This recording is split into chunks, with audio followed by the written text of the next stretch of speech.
নমস্কাৰ মৰমৰ ছাত্ৰ-ছাত্ৰীসকল তোমালোকৰ বিএসসি নাৰ্ছিং পৰীক্ষাৰ ইতিমধ্যে হৈ গ'ল আৰু তোমালোকৰ কাউন্সেলিংৰ কাৰণেও তোমালোকে এপ্লাই কৰিছিলা হা যিসকল ছাত্ৰ-ছাত্ৰীয়ে তোমালোকে কাউন্সেলিংৰ বাবে এপ্লাই কৰিছিলা ফাৰ্স্ট ৰাউন্ড কাউন্সেলিংৰ বাবে এপ্লাই কৰিছা সেইসকল ছাত্ৰ-ছাত্ৰীৰ বাবে এইটো ভিডিঅ' খুব গুৰুত্বপূৰ্ণ কিয়নো তোমালোকৰ আজি 22 তাৰিখ আৰু আজি 22 তাৰিখে তোমালোকৰ এছএছওএছৰ Srimanta Sankardev university of health সায়েন্সৰ তৰফৰ পৰা এখন কাউন্সেলিংৰ বাবে এখন নোটিস দিয়া হৈছে ঠিক আছে সো কাউন্সেলিং ৰিলেটেড হয় আৰু এই নোটিসখনত কি আছে সকলোখিনি জানিম তাৰ আগতে যদি চেনেলটো সাবস্ক্ৰাইব কৰা নাই এতিয়া সাবস্ক্ৰাইব কৰি দিবা আৰু কিবা ডাউট থাকিলে কমেন্ট সেকশনত জনাই দিবা ঠিক আছে সো তোমালোকে চাব পাৰিছে admission notice admission into BSc nursing course in the government nursing college of Assam for the academic সিজন 25-26 ঠিক আছে সো ইয়াতে দিয়া হৈছে যে in partial notification of earlier educational notice number SSOSS আৰু কিবা কিবা দিয়া আছে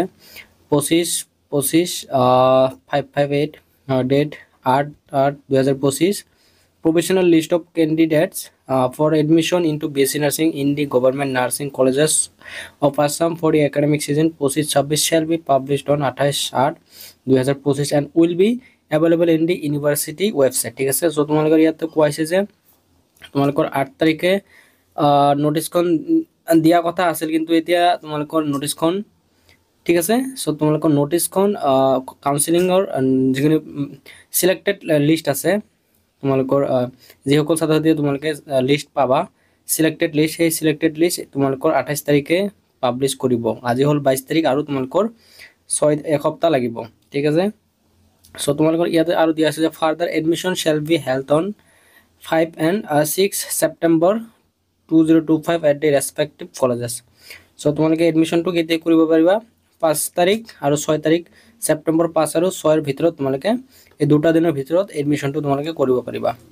আৰু দিছে যে all the provisionally selected candidates are hereby directed to report to the respective colleges on the aforementioned dates for completing necessary formalities including document verification payment of admission fees etc so তোমালোকৰ যেতিয়া তোমালোকৰ লিষ্টটো ওলাব আৰু তাৰ লিষ্টটো ওলাৰ লগে লগে তোমালোকে এডমিশনটো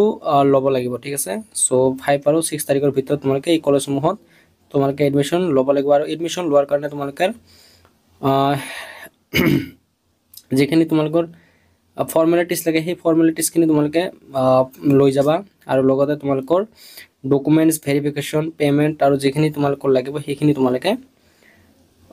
দিব লাগিব ঠিক আছে সো এইখিনিয়ে তোমালোকৰ আৰু আছিল তোমালোকৰ সৰু সৰু এটা নোটিস সো তোমালোকৰ কিবা যদি ডাউট থাকে তোমালোকে কমেন্ট সেকশনত জনাবলৈ নাপাহৰিবা আৰু কিমান তোমালোকে সিলেক্ট হবা না নাই এটো তোমালোকে জনাই দিবা সো আজিৰ কাৰণে আছিল ধন্যবাদ কি পঢ়ছেন